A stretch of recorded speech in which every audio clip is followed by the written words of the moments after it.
Thank you very much. It's good to be here in Boston, and thank you very much for coming here tonight. Hi. Hi. Yeah, I teach film, I make films. I would like to know, I'm not a meditator. What does meditation, can you say anything about how meditation might connects to your creative process or might help the creative process of my students or myself? Yes, I can. Will you? Yes, I will. Tonight's talk is consciousness, creativity, and the brain. And if you have a golf ball-sized consciousness, when you read a book, you'll have a golf ball-sized understanding. When you look out, a golf ball-sized awareness. And when you wake up in the morning, a golf ball-sized wakefulness. But if you could expand that consciousness, then you read the book, more understanding. You look out, more awareness. And when you wake up, more wakefulness. It's consciousness. And there's an ocean of pure, vibrant consciousness inside each one of us. And it's right at the source and base of mind, right at the source of thought, and it's also at the source of all matter. And Maharishi Mahesh Yogi teaches a technique called transcendental meditation. It's a simple, easy, effortless technique, yet supremely profound, that allows any human being to dive within, experiencing subtler levels of mind and intellect, and transcend and experience this ocean of pure consciousness. This pure consciousness is called by modern physics the unified field. It's at the base of all mind and all matter. And they now say, modern science says, all of matter, everything that is a thing, emerges from this field. And this field has qualities like bliss, intelligence, creativity, universal love, energy, peace. And it's not the intellectual understanding of this field, but the experiencing of it that does everything. You dive within and transcending, experiencing this field of pure consciousness, and you enliven it, you unfold it, it grows. And the final outcome of this growth of consciousness is called enlightenment. And enlightenment is the full potential of all of us human beings. And a side effect of enlivening this consciousness is negativity starts to recede. When I started meditating, I was filled with anxieties, filled with fears, kind of a depression and anger. And I took this anger out on my first wife, and after 2 weeks of meditation, she comes to me and she says, "What's going on?" And I was quiet for a moment because it could have been any number of things she might have been referring to. But I finally said, "What do you mean?" And she said, "This anger, where did it go?" And I didn't even realize it had lifted.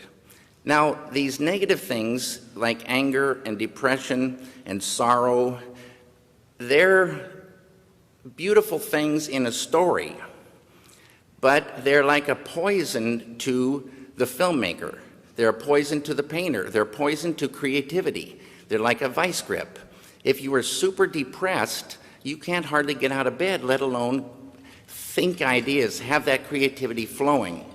So it's money in the bank to get that beautiful consciousness growing, which is flowing creativity, the ability to catch ideas at a deeper level. Intuition grows. This field is a field of pure knowingness. You dive in there, you sort of just know how to go. You know how to solve solutions. It's like an ocean of solutions. And you can just feel this thing growing. But the ultimate thing for me is the enjoyment of the doing, the enjoyment of life grows huge. I love making films now more than ever before. Ideas flow more. Everybody has more fun on the set. Creativity flows. There's no, people look like friends and not like enemies. It's a beautiful, beautiful thing, and it's us. In Vedic science, this field of pure consciousness is called Atma, the self of us all. At that level, as Dr. John Hagelin would tell you, at that level of life, we are all one. We're one. Diversity up here, unity down below. It's a great thing for the filmmaker. Thank you.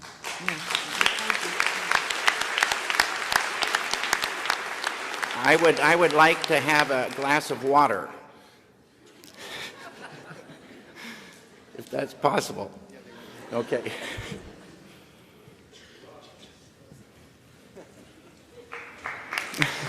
Hey, Jay, bless you, man.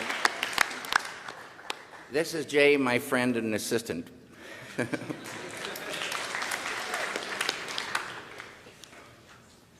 It's really good.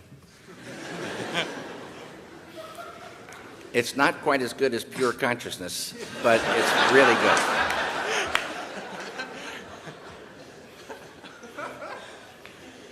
Hello. How you doing? Not bad. How are you? Good. Oh, my name is Alex Harvey. I've been meditating for a while. I want to know if there was a moment where you realized the effect that pure consciousness had on your work. Right from the very beginning. And like I said, I might have been, I think I had so many anxieties and fears, and I felt those lifting. And bliss is a thing in this field, the unified field. Bliss, they say, is the sweetest nectar of life. Bliss is physical, emotional, mental, spiritual happiness. And you can vibrate with this bliss. And it's this happiness from within. They have a saying, true happiness isn't out there, true happiness lies within. And I always wondered, where is this within? And they don't say where it is, and then they don't even say how to get to it. This is the beauty of this technique. There's lots of forms of meditation, but with transcendental meditation, to me, the key is the word transcend, to dive all the way in. It's a huge realm between the surface of life and this fundamental pure consciousness, but it's there. And when you're in it, you know you're in it. It's familiar, but it's you.